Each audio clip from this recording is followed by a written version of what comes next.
of the most common questions asked by non-Muslim is that if Islam is the best religion, then why you find most of the terrorists are Muslim, most of the robbers are Muslim, most of the people who cheat are Muslims? Why? If Islam is the best religion, then why do you see that the Muslims are the worst? The reply to this question is that one of the major factors for this impression that all the terrorists are Muslims, the impression that most of the people who cheat are Muslims, the most of the people who bribe are Muslim, is the media. About 5 years back, when I was called in the same organization, Dubai Holy Quran International Award, for the second time, under the patronage of Sheikh Muhammad bin Rashid Al Maktoum, I had given the talk in my second day, Media and Islam, War or Peace.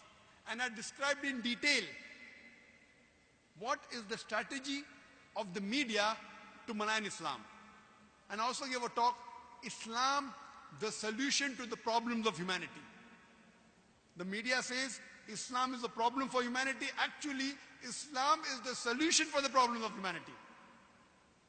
That's why the tagline of the Peace TV, the solution for humanity. That means Islam is the solution for humanity.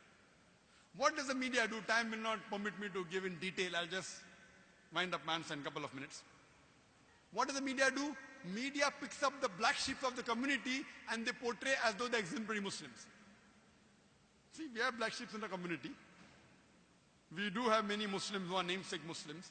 They aren't practicing Islam. They pick them up and they portray as though they're exemplary Muslims.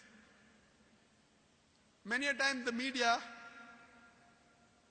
they quote something of the Quran, they quote out of context.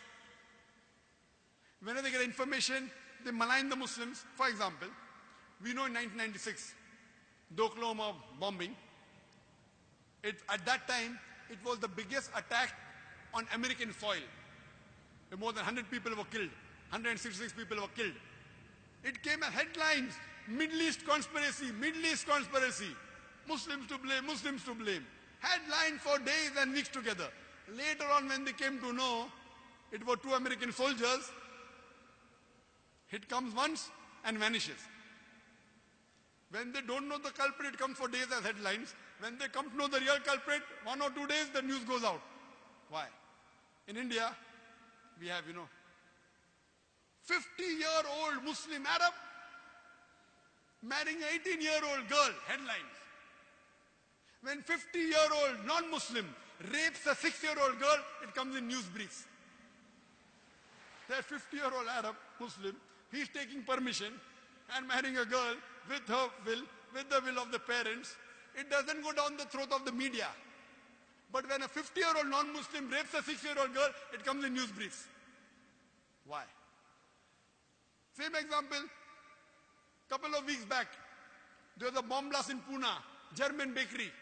9 people were killed. Suspect, Muslim, Muslim, Muslim. Suspect, suspect.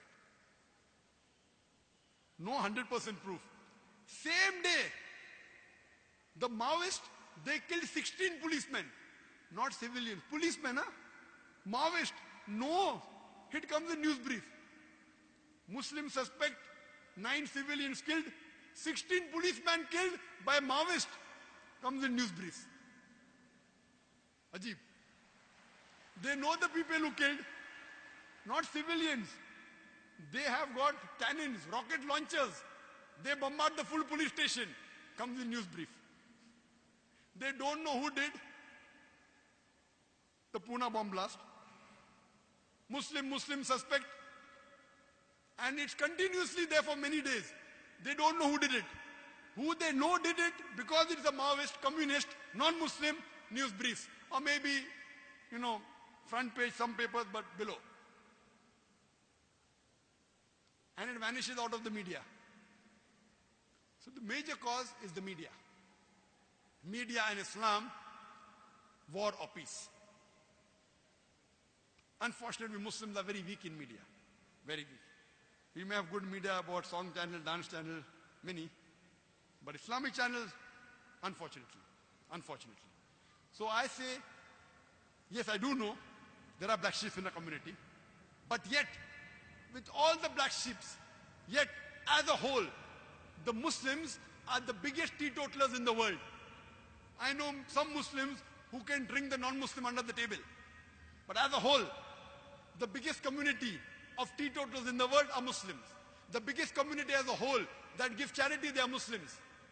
There is no non-Muslim, no human being in the world who can show a candle to a practicing Muslim as far as modesty is concerned, as far as sobriety is concerned, as far as human values are concerned, as far as ethics are concerned. No human being can show a candle to a practicing Muslim as far as modesty is concerned, as far as sobriety is concerned, as far as human values are concerned, as far as ethics are concerned.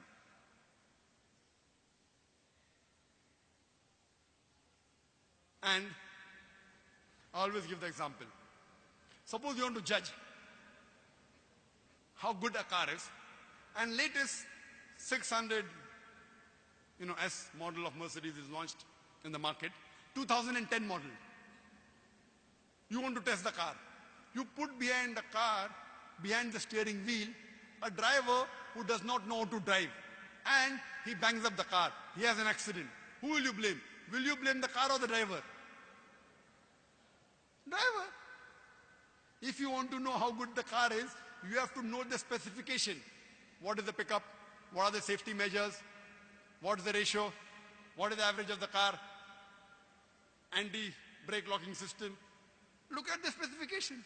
And really, if you want to test drive the car, put behind the steering wheel an expert driver. If you really want to know about Islam, don't look at the Muslims. Look at the scriptures, the glorious Quran and the Sahih Hadith.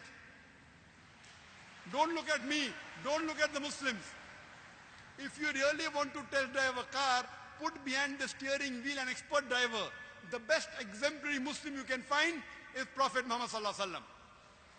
Read his seerah, you will find he's the best exemplary Muslim and the best exemplary human being that has lived. That's the reason I say that understand the religion by looking at the scriptures. And when you read the scriptures, the authentic sources, the Quran and Sahih Hadith, you will really appreciate Islam.